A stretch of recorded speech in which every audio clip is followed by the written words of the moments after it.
Bismillahirrahmanirrahim. Pemirsa tercinta yang dirahmati Allah Tuhan Yang Maha Esa. Bersua kembali dalam kanal Hikmatologi serial monolog sederhana mengajak diri kita masing-masing berpikir dengan kelembut cerdasan hati nurani sehingga kian dewasa kita berkarya di bumi tercinta ini. Kita melanjutkan kajian tentang partai politik. Jika kemarin kita mencoba untuk mengajak berpikir, menyederhanakan, mereformasi partai politik menjadi 7 partai politik profesi atau profesional, maka marilah kita bersama-sama untuk menengok sejarah peradaban partai politik yang tumbuh kembang di Indonesia, khususnya yang bertalian dengan politik identitas. Karena seolah bagi generasi muda yang usianya 50 tahun ke bawah,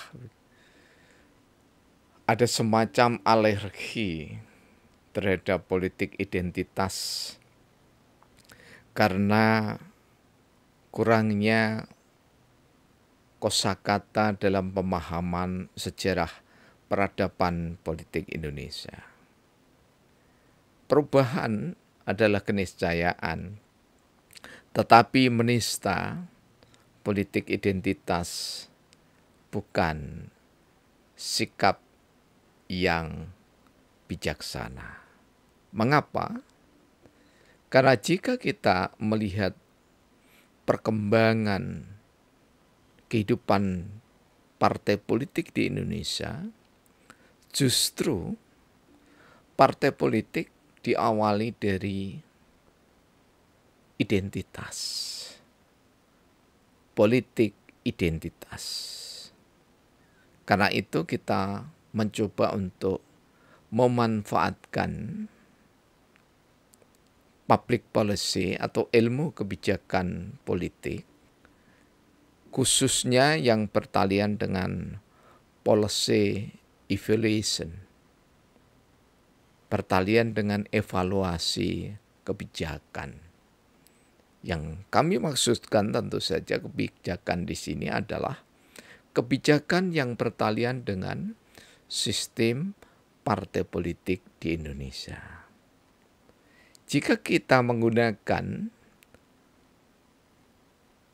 evaluasi kebijakan, maka untuk memapas atau mengkaji sejarah peradaban politik, kita justru menemukan Syarikat Dagang Islam, sangat jelas sekali dari namanya, Syarikat Dagang Islam dibentuk pada tanggal 16 Oktober tahun 1905.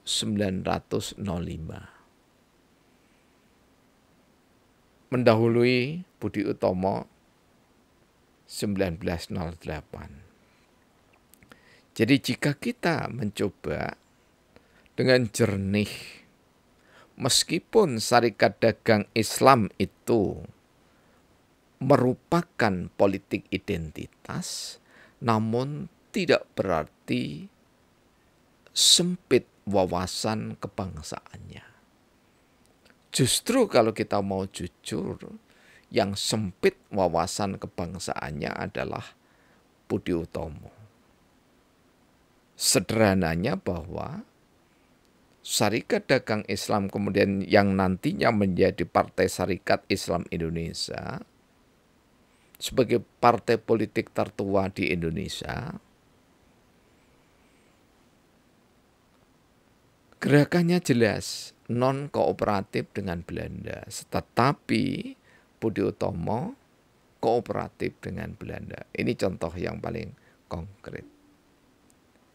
Nah, pertanyaan mendasarnya, mengapa menggunakan politik identitas pada saat berdirinya Syarikat Dagang Islam menjadi Partai Syarikat Islam Indonesia. Jika saudara-saudara, kaum muda terutama, mencoba untuk mempelajari sejarah, maka justru politik identitas Islam itu dianggap yang paling kuat untuk merebut kemerdekaan dari tangan penjajah, baik Portugis, Belanda maupun Jepang. Mengapa? Karena memang harus jujur diakui bahwa mayoritas pemimpin pergerakan perjuangan melawan penjajah adalah ulama. Imam Bonjol, Tengku Umar, sampai dengan Pangeran Diponegoro dan yang lainnya. Sangat banyak sekali. Kita tidak hafal menyebut satu persatu. Tapi saya yakin bahwa sekarang mudah sekali untuk mengenali peta perjuangan ulama-ulama itu. Jadi jangan sampai kita risih dengan politik identitas. Namun perkembangan kekinian tidak berarti politik identitas itu harus terus-menerus mengada, terus-menerus ditumbuh kembangkan keberadaannya. Justru berangkat dari politik identitas itu, setelah Indonesia merdeka, maka kita kembali ke Syarikat Dagang Islam dengan mengambil ruh kewirausahaannya. Jadi bukan ruh perjuangan Islamnya dengan berbasis pada syariat Islam. Tidak berarti tidak penting itu, namun seperti di pembicaraan kami kemarin bahwa nantinya tokoh-tokoh agama itu diharapkan bisa melebur menjadi satu kesatuan utuh, Bhinneka Tunggal Ika. Tokoh agama itu ada di dalam, kemarin kita katakan, Partai Bintang Indonesia. Ini mimpi yang diharapkan menjadi kenyataan. Nah, politik profesional atau partai politik profesi, dalam hal ini kita mengambil ruhnya dari Syarikat Dagang. Kita batasi sampai dengan Syarikat Dagang. Dari Syarikat Dagang inilah seyogyanya ditumbuh kembangkan politik atau partai politik berbasis profesi. Dengan partai berbasis profesi, maka diharapkan tanggung jawab tugas masing-masing diri itu terstruktur dengan pola perencanaan strategis hingga sampai dengan program yang implementatif, program yang mampu diejawantahkan atau diwujudkan, dan seluruh rakyat berhak tidak sekedar tahu, tetapi berhak atas usulan-usulan rancangan kebijakan strategis, rancangan perencanaan pembangunan, rancangan program yang akan dilaksanakan. Jadi dari politik identitas, kemudian kita kembali lagi ke semangat awal berdirinya Syarikat Dagang Islam, maka menjadi niscaya dibutuhkan semangat revolusi untuk kembali kepada jati diri partai politik Indonesia, yakni yang secara sosial ekonomi mandiri sesuai dengan kapasitas, kapabilitas kelompoknya atau partainya. Kemudian secara politik, masing-masing memiliki ranah yang berbeda sesuai dengan benderanya masing-masing, namun dengan tujuan untuk memajukan bangsa negara Indonesia. Perebutan massa sungguh sangat terjaga karena masing-masing massa memiliki jati diri atau identitas yang ditunjukkan oleh profesi, bukan ditunjukkan oleh semangat primordial. Semangat primordial yang kami maksudkan adalah identitas suku. Contoh, Partai Jawa Raya, Partai Sunda Raya, Partai Batak Raya, Partai Islam Indonesia, dan yang senada dengan itu, ini hendaknya kita kikis habis. Jika harus menyebut politik identitas, maka identitas yang melekat adalah identitas profesi. Guru,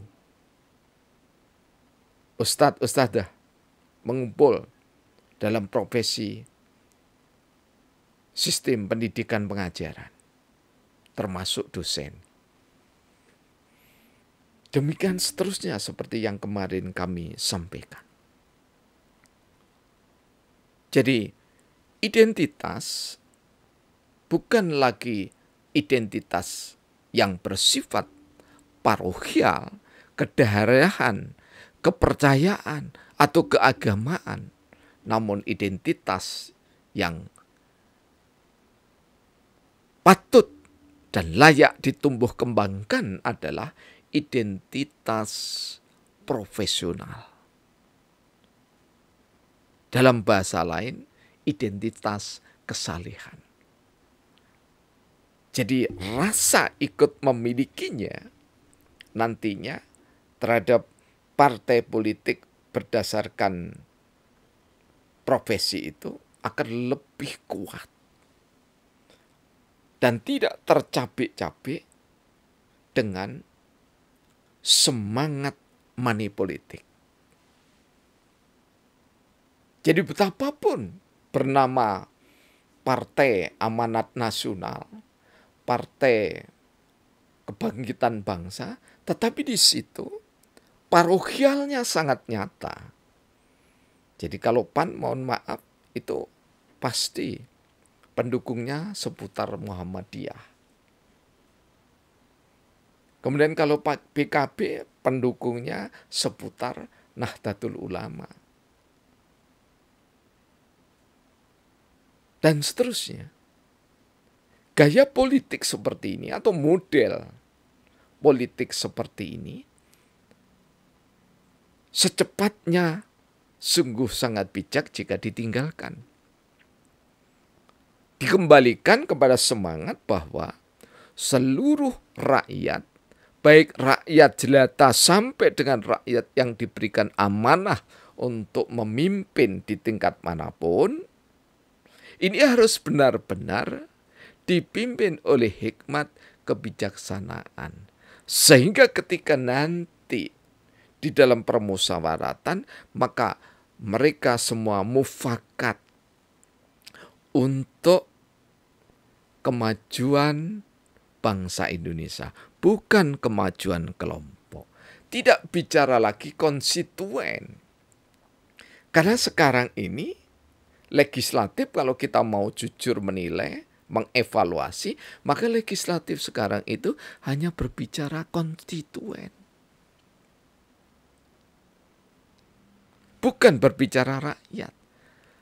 Sedangkan semangat pendirian Republik Indonesia ini adalah semangat yang bertalian dengan amanat penderitaan rakyat. Semoga pemikiran sederhana ini memicu kita untuk saling mengayakan, sehingga bangsa ini tidak setiap 5 tahun sekali dicabik-cabik oleh perebutan ideologi yang bersifat parokial. Terima kasih, semoga bermanfaat.